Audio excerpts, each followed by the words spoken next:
출근길 뉴스를 종합해드립니다. 깊이 있는 뉴스 YTN FM 출발 새아침. 신율의 출발 새아침 3부 순서 시작합니다. 광고 듣고 오죠.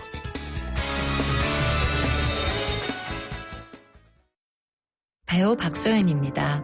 한강의 기적 대한민국. 부모님의 사랑과 헌신이 우리의 유산이 되었습니다. 이제 우리가 기적을 이어갈 때입니다. 서로 사랑하면 그 시작이 됩니다. 좌우로 정렬 2588 대리운전이 응원합니다. 2588. 크리네어 테크. 크리네어 테크 집중기 주물 작업 연마 작업 페인트 작업 분진가스 냄새 연기 작업장 분진 이 세상에 못 없애는 분진이 어딨어. 크리네어 테크 집중기가 다 잡아줍니다. 예! 크리네어 테크. 크리네어 테크 집중기. 아유, 세 단계 종이 또 걸렸어. 정말 재본하나 하려다가 미치겠네. 내가 진작 현대오피스로 바꾸라니까. 오늘 다 날 셀 거야. 이제 스트레스 받지 마세요. 사무기기 전문기업 현대오피스가 책임지겠습니다. 사무기기의 올바른 기준. 현대오피스. 사장님들은 고민이 많다. 우리 가게 와이파이 설치해야 하는데 카드 결제기는 어떡하지? CCTV도 달아야 하는데 올레비즈 성공팩에 맡기세요. 사업에 필요한 IT 서비스를 한 번에, 거기에 휴대폰 통신비 할인까지. 올레비즈 성공팩. 문의 1588-0114 KT. 송곳 같은 말, 허무한 말, 우리가 주목해야 될 말을 전해드립니다. 왁자지껄, 말.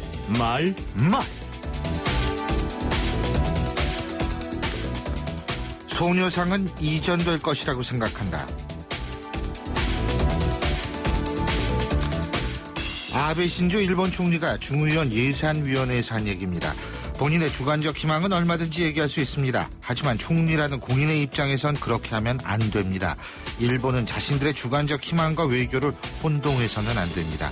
그래야만 일본은 보통 국가로 인정받을 겁니다. 물론 아직은 한참 멀어 보이기는 하지만 말이죠.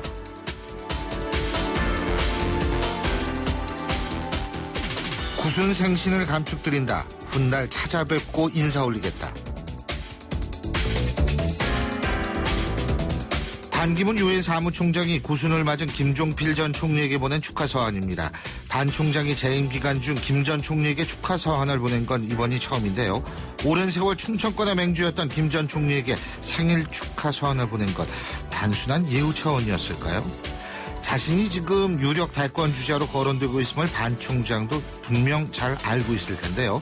이런 상황에서는 자신의 발언이 여러 각도에서 해석될 수도 있음을 잘 알 겁니다.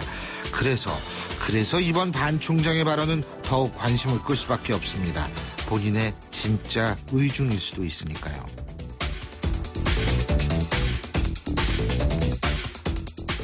험지 출마하라고 하면 해야 한다.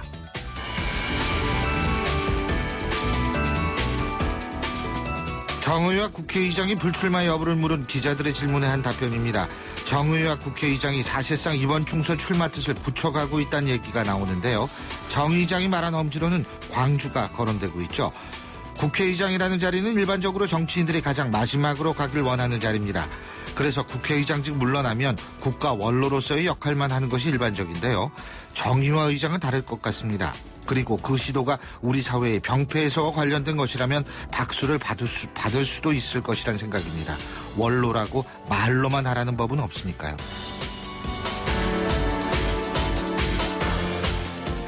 세월호 참사를 잊지 말고 당당하게 살아가거라.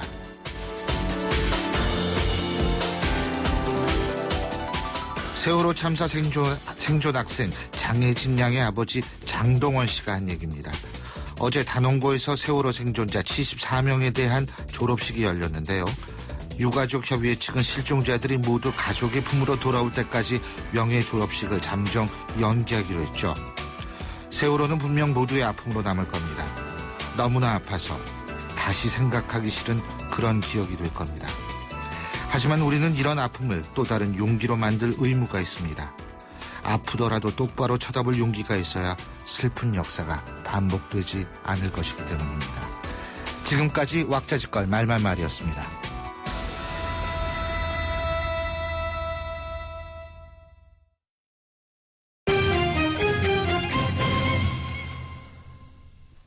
경제 뉴스 알아보겠습니다. 최요한 경제평론가 전화 연결합니다. 안녕하십니까?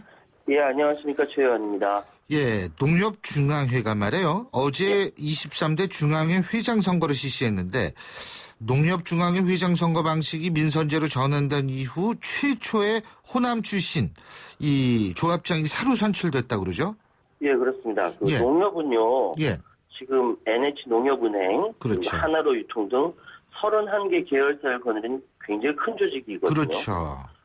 이번에 23대 중앙회장 선거를 실시했는데 원래 영남 출신 3명, 서울 1명, 경기 1명, 호남 1명 등 6명의 후보가 출마했습니다. 예, 그런데 1차 투표에서는 경기 출신의 이성희 전 낙생농협 조합장이 104표로 1위를, 그리고 2위는 그 김병원 후보라 이번에 나준 남평농진 조합장이 91표로 2위. 예, 그리고 경남 합천 출신 후보가 3위를 차지했거든요. 예. 그래서 과반수가 나오지 않았습니다. 아하. 그래서 결선 투표로 올라갔는데 이게 2위였던 김병원 후보가 뒤집어지면서 역전 승리해서 차기 이제 농협중앙회 회장에 선출된 거죠. 그런데 여기 이제 알아보니까요, 애초 중앙회장 선거는 경기 서울 지역 그 농협들이 반 영남, 반 호남 정서가 강했답니다. 예, 그래서 영남과 호남 지역은 여기에 맞서서 누가 2차 결선 투표에 올라가든 간에 영호남 화합 차원에서 서로 지지하자. 이게 암묵적으로 그런 분위기가 있었다고 하네요. 아유, 보기 좋네요. 예, 예. 예, 예. 그래서 이번에 김병원, 그러니까 호남 출신의 김병원 후보가 당선이 된 거다라고 얘기하는데요. 어쨌든 이 김병원 회장은 이제 어마어마한 그 막강한 권한이 있죠. 235만 명의 회원, 31개 계열사, 342조 원의 거대 자산. 어마어마한데 그만큼 또 책무도 이제 큽니다. 예. 현재 추진 중인 농협 사업 구조 개편 마무리해야 되고요. 또 해마다 발생하는 그 농협 비리 있지 않습니까? 이거 근절해야 됩니다. 조직의 투명성 강화해야 되는 책무도 있고요. 예. 또 이번 4월 달에 있을 총선에서 농협 조직이 이제 정치에 휘말리지 않도록 잘 관리해야 되는 그거 중요하죠. 책임도 있다고 그럼요. 합니다. 예. 예, 어쨌든 이번에 이런 결과가 나왔는데요. 영남과 호남의 화합을 위해서 지지하자. 이런 분위기가 있다는 게 깜짝 놀랐습니다. 예, 그거 좋죠. 아주 좋은데, 예. 이 농협중앙회장 연봉이 7억 2천만 원이다. 이런 기사가 나왔는데요. 그렇습니다. 어마어마합니다. 예. 그렇습니다. 아무리 조직이 크더라도, 자, 이 조직의 합리화와 조직이 또 잘 굴러나가기 위해서 이 돈값만큼 잘하셔야 될 거라고 생각을 하고요. 지금 정시도 대충 다 발표가 났습니다. 삼수하는 학생, 재수하는 학생 많을 텐데, 요번에 당선된 김병원 회장 3수 끝에 당선됐다고 하죠. 그러니까 혹시 재수나 3수 지금 결심한 학생들 이 김병원 회장 보고서 또 용기 갖기를 바라겠습니다. 예, 한국은행이 시중에서 동전 사용을 최대한 줄일 수 있는 방안을 검토하기로 했다죠? 예, 그렇습니다. 올해부터 한국은행은 선진국의 그 현금 없는 사회 모델을 연구해서 우리나라에서 동전 없는 사회 도입 가능성 점검하기로 했다고 하는데요. 이 동전이 워낙 사용이 좀 불편하고 관리 비용도 많이 든다는 거거든요. 그래서 2020년까지는 동전 없는 사회로 가는 방안을 마련한다 이겁니다. 예. 그래서 이제 그 지금처럼 10원이나 50원, 100원, 500원짜리 동전 대신 충전식 선불카드 결제 수단이 활용된다고 하는데 그게 뭐냐면 이제 지폐는 사용되거든요. 10,000원 내가지고 만약에 9,500원짜리 상품을 구입했다. 예. 거스름돈 500원은 그 계좌, 가상 계좌랑 연계된 선불카드에 입금되는 방식이라고 합니다. 이게 이제 동전 발행액이 지난해 10월 현재 2조 2,500원으로 현재 전체 화폐 발행액의 2.7%를 차지한다고 하고요. 물론 500원짜리가 가장 많고 순서대로 내려가는데 어쨌든 뭐 이런 식으로 사회가 디지털화되면서 바뀐다고 하니까 옛날에 어렸을 때 동전 가지고 놀던 짤짤이 하던 기억이 없습니다. 네. 아유, 짤짤이 너무 신선하다. 그거 진짜 오래간만에 듣는 단어예요. 저도 오랜만에 써봤습니다. 예. 자, 그리고 기업 10곳 중에 4곳꼴로 일정 수준의 나이를 넘긴 신입사원 채용을 꺼리는 것으로 조사가 됐다. 예. 이게요. 지금 사실 취업난 때문에 취업 준비 기간이 굉장히 길어지고 있고 또 하나는 뭐냐면 나이 제한, 학력 제한 이런 거 철폐하자는 사회적 분위기하고 이 역행되는 거 아닙니까 이거? 그런데 인사 담당자들, 지역의 511곳의 인사 담당자들 대상으로 설문조사를 하니까 이런 결과가 나왔습니다. 그러니까 39.3%가 신입사원 채용 시 적정 연령을 넘긴 지원자는 꺼리는 편이다.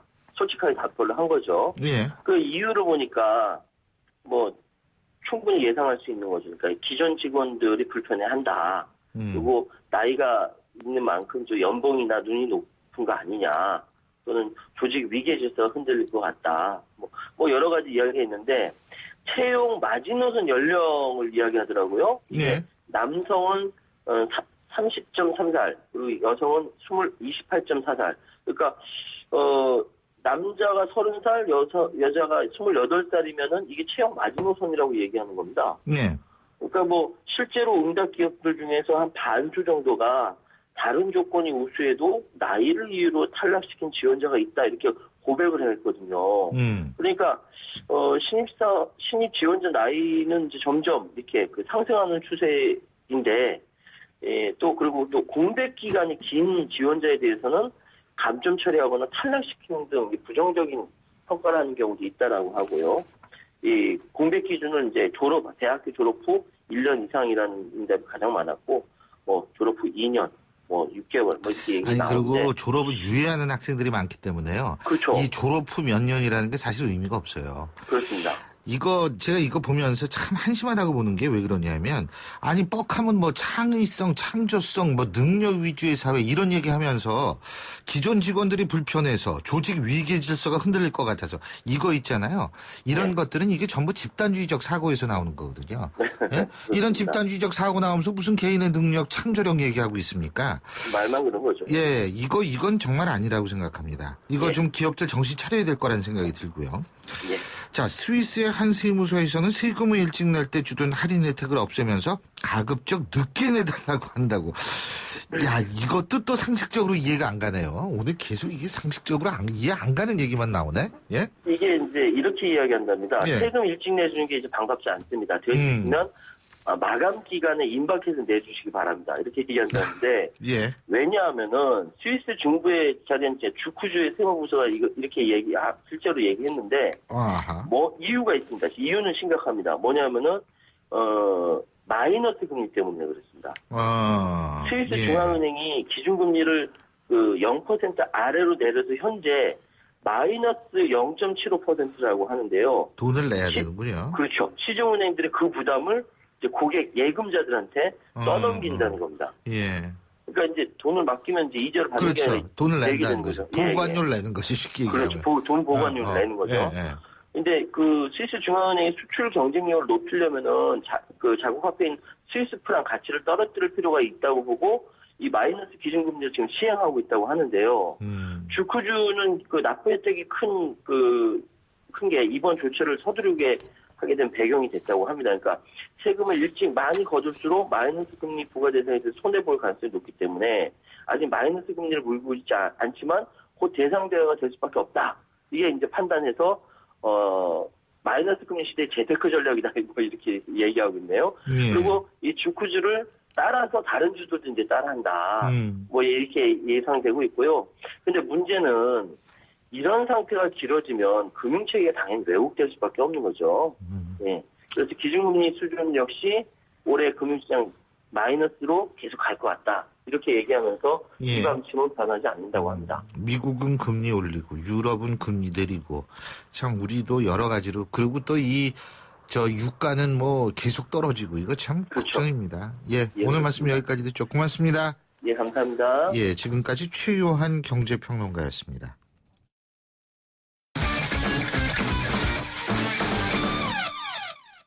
스포츠 소식 알아보겠습니다. 최동원 스포츠 평론가 연결하죠. 안녕하십니까? 예, 안녕하세요. 어제 우리가 빙상 여제죠. 이상화 선수 월드컵 5차 대회에 출전하지 못한다 이런 말씀을 드렸는데 예. 이상화 선수가 내 잘못이다 인정을 했네요.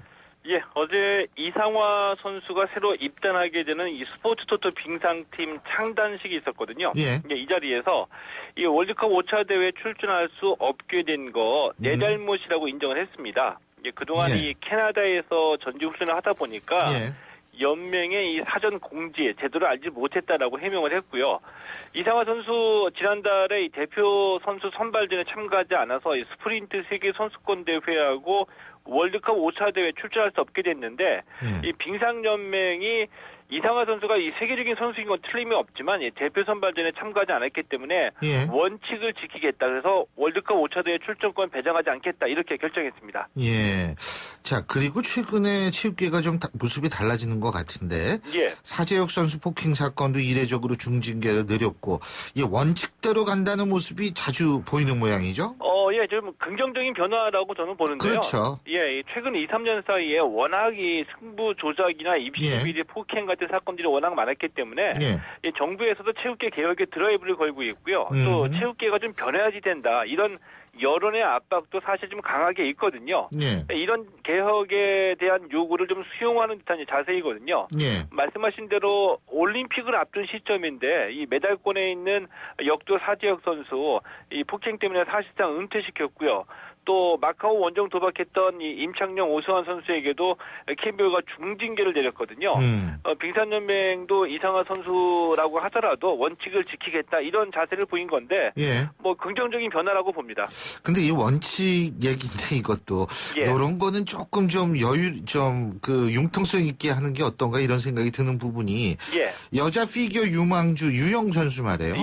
태능 선수촌에서 훈련을 못한다 그러죠?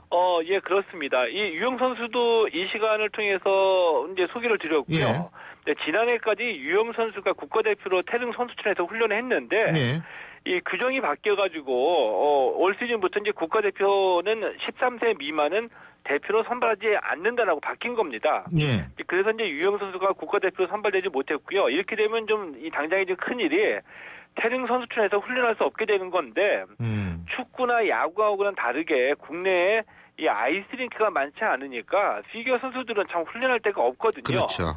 예, 그래서 일반인들이 아이스링크 사용하지 않는 주로 깊은 밤이나 새벽 시간대 연습을 하고요.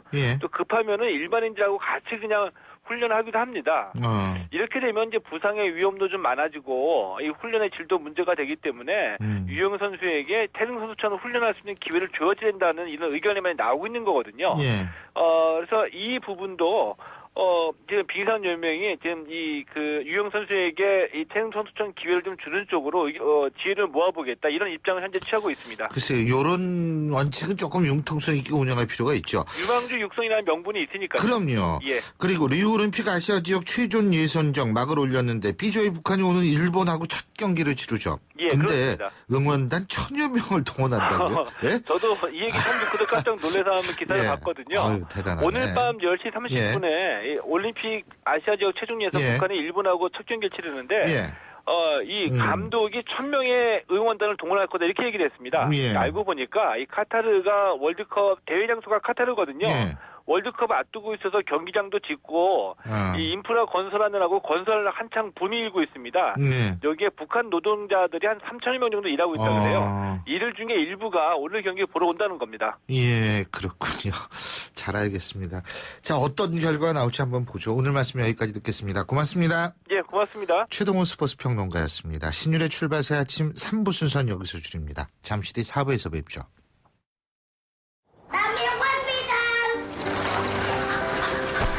학교를 향해 누아는 페달을 밟는다.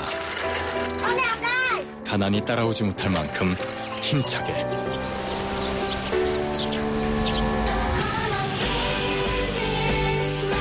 후원이 끝나도 마을 스스로 아이를 돌보게 만드는 월드비전 자립마을 프로젝트. 진정한 후원은 후원이 끝나게 하는 것입니다. 후원 문의 1688-3570 1688-3570 진정한 후원을 생각합니다. 월드비전. 날카로운 분석, 내일을 보는 시선, 신율의 출발 새 아침. 신율의 출발 새 아침 4부 순서 광고 듣고 오겠습니다. 잇몸이요. 괜찮다가 피곤하면 또 들뜨고. 그래서 전 인사돌 플러스 시작했어요. 염증에 좋은 생약 성분을 더해서 차이가 느껴지는 거죠. 너무 편해졌어요. 홍은희 씨도 잇몸이 좋아졌습니다. 붓고 시리고 피날 때 인사돌 플러스. 인사돌 플러스. 어쩜 이렇게 좋아지죠? 잇몸이 아주 편안하죠. 2016년 새해 SM5를 만나면 두둑한 혜택이 쏟아집니다. SM5 현금 구매 고객 150만 원 특별 혜택. 밸류박스 조건 시 36개월 1.9% 금리에 100만 원 지원. SM357 고객에겐 스타일 패키지 무료 혜택이. 1월 한 달 놓치지 마세요. 일부 체중 제외. 자세한 내용은 전 시장에서 확인하세요. 배우고 싶은 게 달라도 하고 싶은 게 달라도 원하는 게 달라도 나에게 꼭 맞는 PC 하이마트에 다 있다. 대한민국 PC의 시작과 끝. 수지처럼 스마트한 선택 하이마트. 예, 8시 31분 04초 지나고 있는데요. 지금 교통 상황 알아보겠습니다. 김미란 캐스터. 네, 신율의 출발새 아침 교통정보입니다. 강추위숙이 오늘 아침 일터를 향하기가 수월치 않습니다. 차량에도 돌발 사고 없도록 조금 더 안전거리 유지해서 안전하게 운행하시기 바랍니다. 언주로는 분당 방면 르네상스 호텔 사거리 앞 1, 2차로에서 발생한 사고는 이동을 했습니다. 추가 사고 없도록 안전하게 지나시기 바랍니다. 한남대로는 한남대교 방면 북한남 삼거리에서 이 한남이 구간에서는 사고 여파 때문에 이 부근이 많이 밀리는 모습인데요. 다시 한번 잘 살펴서 지나시기 바랍니다. 분당 수서로는 청담대교 쪽으로 장지의 나비목부터 탄천 1교까지 속도가 내려가 있습니다. 한강을 따라 올림픽대로는 김포 쪽으로 아직은 천호대교부터 청담까지 이후로 동호대교 지나 한강대교 사이도 각각 서행입니다. 출발새 아침 교통정보였습니다. 신율의 출발 새아침 신년기획 병신년 올해 이것만은 꼭 한다. 연애하면 일단 힘들면 옆에 기댈 사람이 있어요. 그게 제일 큰 이유인 것 같아요. 저는 재수할 때 되게 힘들었어요. 옆에 이게 기댈 사람도 없었고 환경 자체가 공부만 하게 돼 있었으니까 그럴 때 되게 많이 힘들었던 것 같아요. 그리고 저는 헤어졌던 여친을 일단 먼저 잡는 거예요. 다시 사귀는 게 이번 목표입니다. 39요. 연애 안 한 지 4년 정도 된 것 같아요. 나이가 이제 좀 많이 들어서 그래서 이제 좀 해야 될 것 같아요. 뭐 2년이 되면은 결혼도 할 수 있을 것 같고요. 같이 여행도 다니고 같이 영화도 보고 맛있는 것도 먹으러 다니고 그러고 싶습니다. 22살이야. 궁금해서 한 번도 안 해봐서 그런 설레임 같은 거 있잖아요. 그 사람이 좋아지면 어떤 기분이 들까 막 그런 것도 궁금하고 그래서 그런 새로운 기분? 누군가를 좋아하면 이런 감정이 드는가? 막 이런 것도 경험해보고 싶어서 연애하면 설레이고 행복하고 항상 기분도 좋을 것 같고 네, 올해는 연애 한번 해보고 싶습니다. 예, 재수할 때 참 어려웠는데 기댈 수 있는 사람 한 번 있었으면 좋겠다. 그래서 연애를 하고 싶다. 정말 가슴에 와닿습니다. 이렇듯이 새해에는 반드시 연애와 결혼에 성공하고 싶다. 이런 분들 많으실 텐데요. 자, 그러면 어떻게 하면 보다 많은 분들이 행복한 연애를 시작할 수 있을까요? 병신년, 올해 이것만은 꼭 한다. 마지막 순서, 오늘 그 방법을 좀 안내해 드리겠습니다. 국내 1호 연애 강사이자 한국고용정보원에서 발간한 2013 직종별 직업사전에 연애 코치로 최초로 정식 직업으로 등록을 하신 분이죠. 이명길 연애 코치 스튜디오에 모셨습니다. 어서 오십시오. 네, 안녕하세요. 연애 코치 이명길입니다. 네. 연애 코치. 근데 제일 궁금한 게 본인도 네. 잘 연애하세요? 연애를 결혼 전에는 잘했고. 결혼하셨어요? 네, 지금 애가 둘입니다. 네. 야, 근데 총각 유사품처럼 보이시네요. 유사품. 네? 아니, 진짜, 전 결혼 안 한 줄 알았어요. 예, 38입니다. 야, 전 20대 후반처럼 봤는데. 감사합니다. 그러셨구나. 근데 이 연애가 중요하죠, 그죠? 그럼요. 연애 만사성이죠. 연애가 화목해야. 연애가 화목해야. 모든 일이 인생이 화목합니다. 잘 풀린다. 예, 아마 아침에 지금 이 방송 출근길에 듣고 계신 분들 중에서도 지금 내가 만나는 사람과 혹은 배우자와 아침에 행복하게 이렇게 탁 그 사랑을 나누고 이제 출근하신 분들은 막 마음도 가볍고 예. 즐거운데 그건 연령별로 나뉘어질 거라고 생각합니다. 예. 결혼한 지 한 30년 지나면 뭐 그냥 별일 없이 나오는 거죠 매일. 별일 없이 나오는 것만으로도 화목하죠. 그렇죠. 근데 다투고 나오고 싸우고 그러면 하루가 또 힘들죠. 그렇죠. 네. 근데요. 네. 일반적으로 그 연애하면 20, 30대들을 중심으로 얘기를 하는데 물론 나이가 들수록 이 연애 세포가 죽어요. 네? 연애 세포가 죽어서 진짜 뭐 그러니까 일단 피곤하고 일을 만들고 싶지 않다라는 생각도 많이 들거든요. 맞습니다. 근데 이게 사실 굉장히 또 그 텐션이 긴장감이 주는 어떤 그런 활력소도 주는 건 사실이거든요. 설레임이 있죠. 왜 근데 그죠? 괴테가 그랬죠. 그 결혼이야말로 진짜 연애의 시작이라고. 네. 진짜 연애의 시작이다. 어떻게 보면 연애할 때는 그 소비적인 연애는 행복하잖아요. 뭔가 많은 물질과 많은 자원을 가지고 많은 열정을 가지고 하는 이제 그런 연애를 하다가 그런 연애가 100m 단거리라면 결혼은 이제 마라톤이죠. 마라톤이죠. 예. 근데 사실 요새 3포 세대, 뭐 5포 세대 이런 얘기 나오지 않습니까? 심지어 M포 세대까지 나왔죠. 연애, 출산, 결혼 이런 거 포기하는 세대. 인간관계, 취업에 뭐 다 그렇죠. 포기한다고 다 포기한다. 근데 이런 세대들한테 사실 요새는 더 이게 힘든 것 같아요. 연애라는 게. 그런데 연애야말로 어떻게 보면 그 불안한 20대를 이겨낼 수 있는 희망이고 힘이라고 저는 믿어요. 20대가 어떤 걸로 성공을 하겠습니까? 20대의 어떤 그 시대가 뭐 돈을 많이 벌어서 사회적으로 인정을 받아서 그런 걸로 성공할 수 있는 시기는 아니잖아요. 그렇다면 자기의 어떤 자존감을 높이고 인생에서 내가 누군가를 사랑하고 사랑받는 사람이라는 사실을 느끼는 거. 그것도 20대의 한 성공이라고 저는 믿거든요. 그리고 그 힘이 불안한 20대에게 어떤 희망이 될 거라고. 그래서 꼭 연애해야 된다고 저는 믿습니다. 그렇죠. 사실은 썸 탄다라는 얘기. 그죠? 이거 요새 많이 나오죠. 아마 요즘 분들이 하시는 썸인데 아마 좀 기성세대 분들은 이해가 안 가실 거예요. 아니 사랑하면 사랑하고 만나면 만나는 거지. 이게 그 요즘 분들 표현으로 치면 아슬아슬하게 경기를 왔다 갔다 하는 거 아니에요? 그렇죠. 연애와 뭐 이런 거에? 이해하기 쉽게 쇼핑으로 말씀드리면 왜 우리가 온라인이나 이런 걸로 물건 살 때 보면 그냥 사기 전에 장바구니에 담죠. 이게 이제 장바구니 기능이거든요. 근데 요즘 분들이 아무래도 좀 그런 경향들이 없잖아 있죠. 그렇죠. 장바구니 담기. 선택권이 많아지다 보니까 한 번에 선택하기보다는 뭔가 좀 신중하게. 그래서 어장 관리도 좀 하면서. 그렇죠. 그죠? 어떻게 보면 어장 관리도 이제 옛날 말이죠. 어장 관리 너무 쉬워졌어요. 스마트폰 때문에. 스마트폰 때문에. 그렇군요. 근데 이렇게 상담을 하시다 보면은 말이에요. 연애 잘하는 사람이 따로 있죠.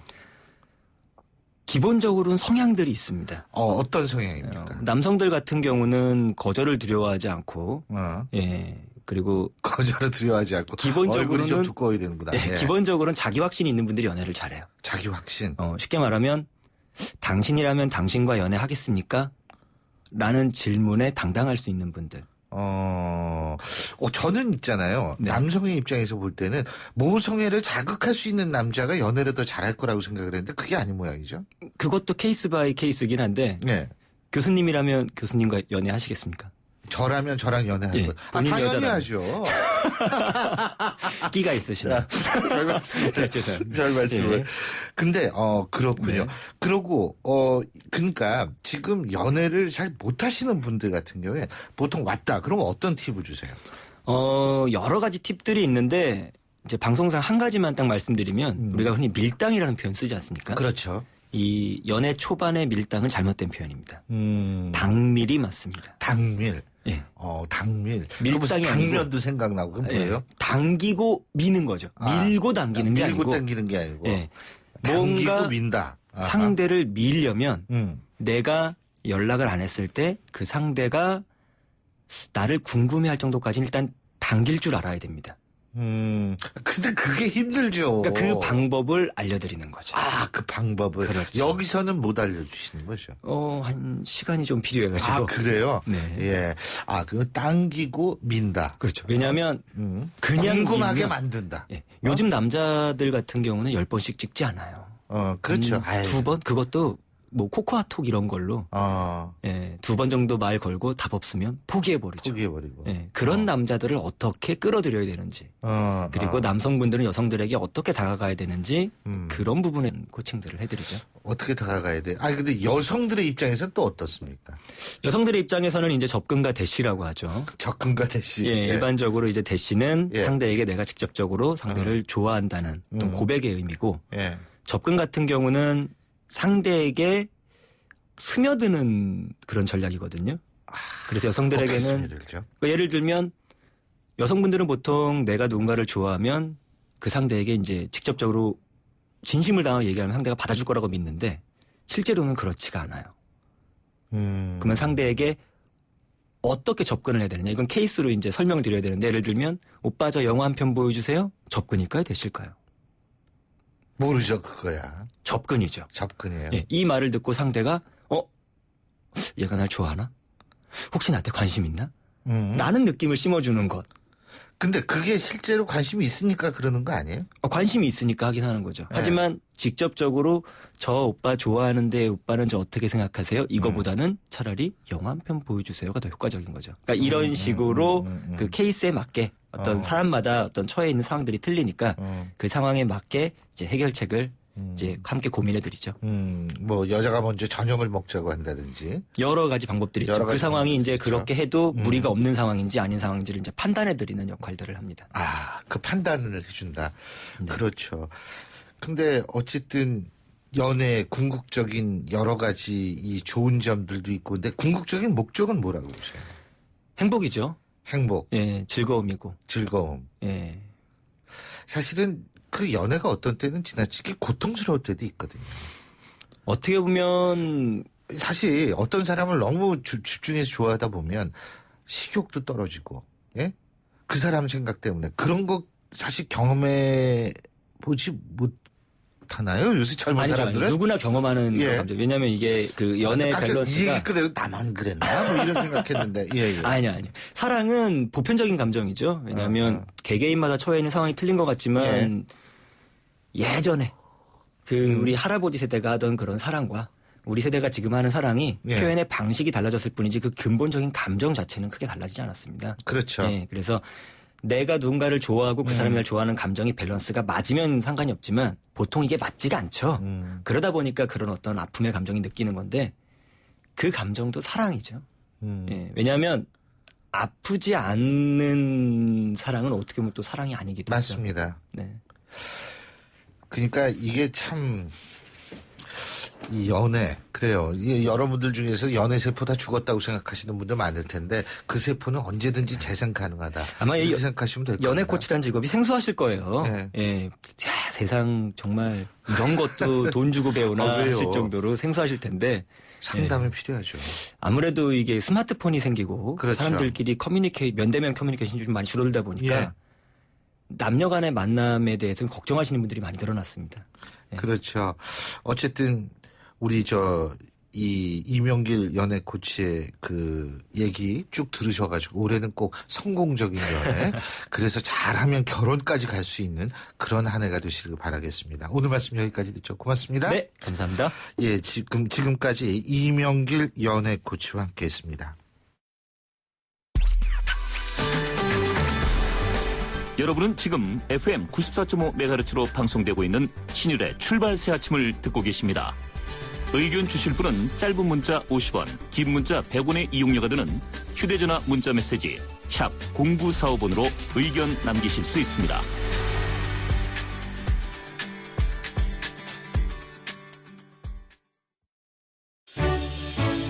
역사의 시선으로 뉴스를 읽어봅니다. 히스토리 뉴스. 앞서 구제역에 관련한 소식 전해드렸었죠. 어제 전북 김제의 한 돼지 농장에서 구제역이 발생하면서 지금 방역당국이 여러 가지 조치를 취하고 있는데요. 언제부턴가 연행사처럼 발생하는 구제역. 이게 어떻게 시작됐을까? 뭐 구제역뿐만이 아니죠. 예를 들면 지금 AI 같은 경우에도 그렇고 얼마 전에는 메르스가 또 굉장히 우리를 걱정스럽게 만들고 경제까지 영향을 끼친 적이 있죠.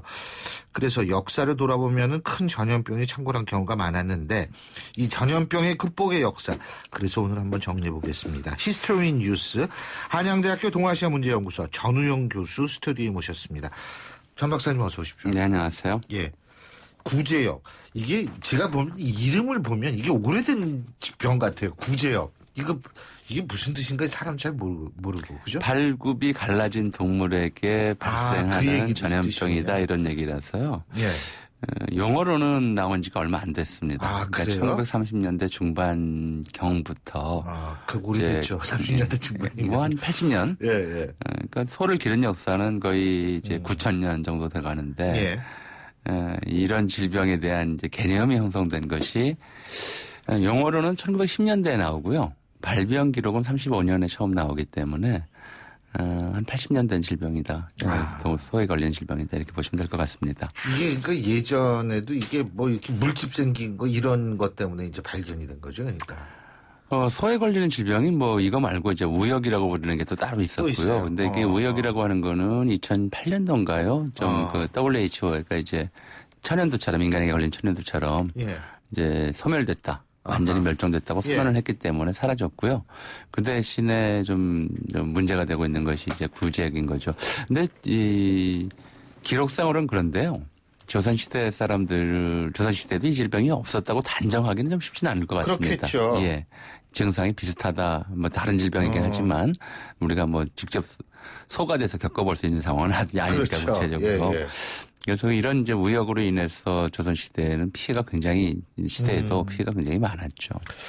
근데 그 기록들은 좀 있는 모양이죠. 그래도 상당히 많죠. 구제역 사태 버금갈 수 있는 그런 것도 조선시대예요. 우역이라고 보통 이제 질병을 지금 바이러스를 채취해서 바이러스의 형태라든가 이런 걸 분석해서 질병을 판정하는 시대가 아니었기 때문에 증상을 가지고 다 이제 불렀고요. 그래서 소가 갑작스럽게 이제 침을 흘리다가 그러니까 이제 그 쓰러져 죽는 이제 병이 생기면 그걸 통칭해서 우역이라고 그랬거든요. 그러니까 사람에게 걸리는 전염병을 통칭해서 연병 이렇게 불렀던 것처럼 연병이나 역병 이렇게 불렀던 것처럼 소에게 걸리는 병을 다 우역이라고 불렀는데 뭐 심하면 이제 한 해에 몇만 마리 당시에 뭐 소를 많이 기르지도 않는데 지금처럼 이제 죽어넘어지는 일제 시대부터 많이 아니 조선 시대에도 상당히 많았습니다. 소가요. 뭐 그래서 실록 기록이 조선 시대에는 좀 촘촘하고 치밀하기 때문에 많이 이제 우역이 발생하면 예컨대 17세기라든가 뭐 16세기라든가 이런 데 같은 경우에는 심한 한 해에 뭐 이제 한 도에서만 거의 2만 두 정도 이렇게 죽는 기록이 나오고 있는데 이게 비단 조선시대만 그랬던 것 같지는 않고요. 뭐 고려시대나 또는 더 이전에도 이런 질병이 있었을 가능성이 굉장히 높죠. 근데 이때가 예를 들면 이런 질병, 전염병이라는 개념이 있었는지 모르겠어요. 제가 왜 여쭤보냐면 우리가 흔히 예언가로 알고 있는 노스트라다무스 같은 사람이요.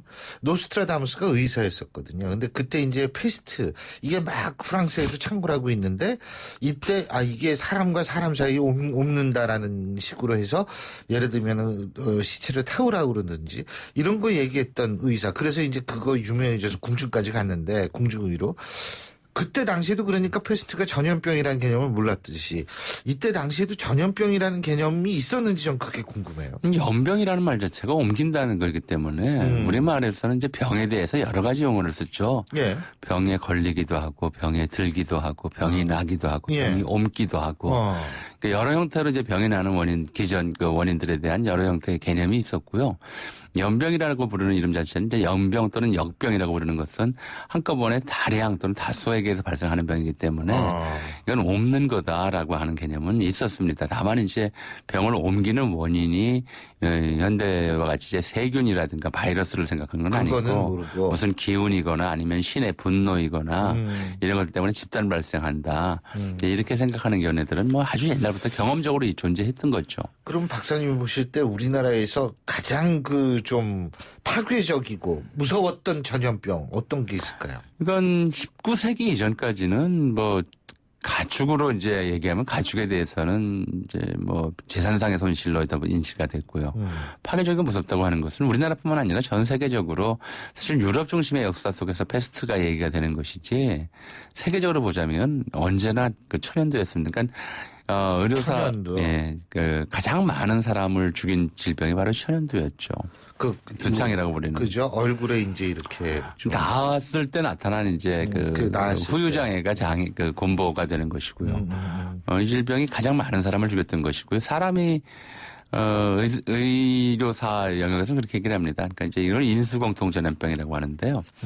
사람이 가축을 기르기 시작하면서 가축에게만 기생하던 바이러스나 세균이 사람 몸에 옮겨옴으로써 면역 체계에 이상이 생겨서 더 치명적인 결과를 빚었다. 그러니까 원래 이 그 두창이라고 하는 것은 소에게 기생하는 이제 균이었는데 사람이 소를 기르면서 이제 사람한테 옮겨와서 면역 체계가 다르기 때문에 더 치명적이 되었다. 그러니까 제너가 두창 백신을 발명한 것도 발명한 것도 소젖자는 처녀들에게서 발견한 거잖아요. 면역 세포를 이제 같이 공유했기 때문에 덜 치명적이 됐다. 뭐 이런 얘기인데 일리가 있는 얘기 같습니다. 어쨌든 치명적인 전염병들은 대개 이제 짐승 동물에게서 인간에게로 옮겨오는 과정에서 동물에게는 덜 치명적인데 인간에게 치명적이게 그렇죠. 되는 그런 사례들이 많았던 거죠. 그 천연두가 그러니까 우리나라도 조선시대나 과거에 다 이게 있었다는 거죠. 그게 이제 아메리카 대륙을 제외하고 유라시아 대륙에서는 굉장히 광범하게 퍼져 있었던 그 제일 무서운 전염병. 살인 전염병이었던 거죠.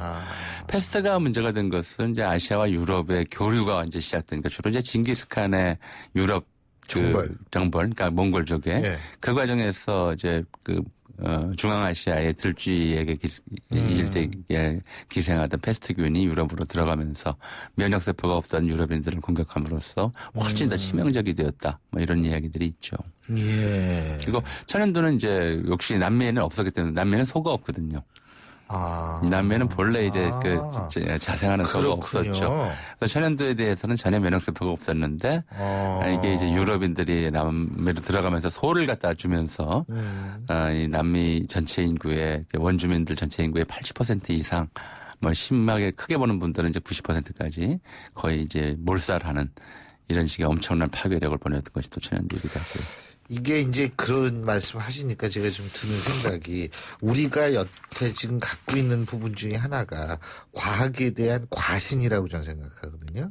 그러니까 지금 천연두 말씀하셨지만 천연두, 패스트 이런 것들이 우리가 이 질병을 극복한 게 아니고 위생 상태가 나아지고 백신이 나오고 이래서 사실은 이게 없어졌다. 이런 얘기들이 지금 정설 아닙니까? 극복이라는 말을 쓰긴 굉장히 좀 어렵죠. 그렇죠. 그런데 이제 적어도 19세기, 18세기 이후에 좀 전 세계 전염병 확산 과정들을 보면 사실은 전염병이 저절로 다니지는 않습니다. 그러니까 전염병이라고 하는 것은 사람을 따라 이동하는 거죠. 그러니까 사람의 이동이 곧 전염병의 병의 이동인데 문제는 지역 단위로 굉장히 오랜 세월 몇만 년 또는 이제 몇십만 년씩 한 지역에 인간이 정착하면서 이제 그 지역의 세균 바이러스와 인간 사이에 나름대로의 균형 관계라고 하는 것이 잡혀 있었거든요. 그러니까 유럽인들이 어떤 질병에 강하고 아시아인들이 어떤 질병에 강하고 이런 식의 이제 면역 체계 자체가 진화를 했던 것인데 이른바 세계화 시대, 특히 제국주의 이후에 이제 인간과 물자의 이동이 범세계 지구적으로 확산된 시대에는 이런 면역 체계 자체가 흔들릴 수밖에 없었던 거죠. 그러니까 19세기 우리나라 처음 이제 근대에서 가장 무서운 전염병은 그러니까 천연두라고 하는 것은 1870년대부터 우두의 효과로 계속 줄어드는 상황. 옛날에 우두 맞았다 그랬죠. 예. 근데 그 대신에 이제 새로 등장한 것이 본래 인도 지역의 풍토병이었던 것이 영국을 통해서 전 세계로 확산된 게 이제 콜레라였거든요. 그러니까 호열자라고 이제 불렀고 이게 콜레라가 우리나라에서는 1820년대부터 확산이 됩니다. 그러니까 영국인을 보기도 전에 일단 질병부터 보는 거죠. 뭐 예컨대 매독과 같은 질병도 이게 1500년대 말에 우리나라에 이제 처음 들어와가지고. 그 전에는 없었군요. 예. 굉장히 이제 많은 사람들을 괴롭혔던 질병이기도 하고. 그러니까 질병이 사람보다 빨리 이동하고요. 사실은 이제 사람 자체는 뭐 한 군데 와서 돌아가지만 그게 다른 사람을 통해서 매게 되기 때문에. 그래서, 세계화라고 하는 것이 우리가 미처 겪지 못했던, 겪을 이유가 없었던 질병까지 같이 겪게 되는 그런 부작용을 초래하죠. 작년에 겪었던 메르스만 해도 뭐 농담 삼아 그렇죠. 중동 낙타 독감이다 이렇게 얘기를 했지만 중동과 교류가 없던 시대에는 그런 게 올 이유가 없었던 거죠. 누구는 매독이 매우 독한 병의 약자라고 얘기를 하던데 어쨌든 그렇다면은 이 세계화라든지 혹은 앞으로 그럼 점점 사실은 이런 어떤 전염병이 창궐할 가능성은 더 높아지겠네요. 그 가능성은 뭐 제가 이제 그 의료인이 아니니까. 물론 그렇죠. 그러니까 구조적으로 본다면 그렇겠지만 일단 좀 인구의 이동이 범세계화되고 있고 그래서 예를 들어 에볼라 바이러스 같은 경우 이제 그 아프리카에서 그렇죠. 굉장히 위험하지 않았습니까? 그래서 이게 아프리카에서 에볼라가 돈다고 그러면은 우리나라에서도 특정 지역에서 입국하는 사람들 입국 거부하고 심지어 뭐 예정된 국제 행사에서 초청까지 취소하고 이런 사례까지 있는데 이런 현상들이 얼마나 더 이제 모르는 질병이 어느 지역에서 어떻게 나올지 알 수 없는 일이죠. 그리고 아무리 방역 체계를 철저히 한다 하더라도 사실은 가장 확실한 방역은 가장 확실한 차단이 되는데 그렇죠. 그러고는 살 수가 없기 때문에 이제 세계화 시대라고 하는 것은 그러니까 쉽게 말하면 전염병이 얼마나 더 창궐할 것이냐를 예측할 수는 없지만 우리가 그동안 겪지 않았던 전염병들, 질병들을 더 많은 질병과 세균과 바이러스의 위협에 노출되는 것을 피할 수는 없다. 이렇게 생각을 해야 될 것 같습니다. 그렇죠. 아니 갑자기 그런 생각이 들어요. 지금 우리가 전염병 얘기를 하고 있는데 뭐 암은 우리가 언젠가 극복할 수 있다라고 얘기를 하는데 하지만 그 암을 만일 극복하게 되면 또 다른 아주 무서운 질병이 찾아올 거라는 그런 생각이 얼핏 들었어요. 그럼에도 불구하고 어쨌든 수명은 100년 전에 비해서 2배 이상 늘어났다는 그렇죠. 걸 생각해야 될 것 같습니다. 낙천적으로요. 오늘 말씀 여기까지 듣죠. 고맙습니다. 히스토리 뉴스 지금까지 역사학자시죠. 전우용 박사님과 함께 있고요. 신율의 출발 새 아침 오늘 저희가 준비한 순서는 여기까지입니다. 자, 오늘 눈이 내린다고 하죠. 눈 여러분 아무래도 눈길 조심하셔야 될 것 같고요. 저는 좀 춥지만 내일 아침 7시 15분에 다시 오겠습니다. 신율이었습니다. 고맙습니다.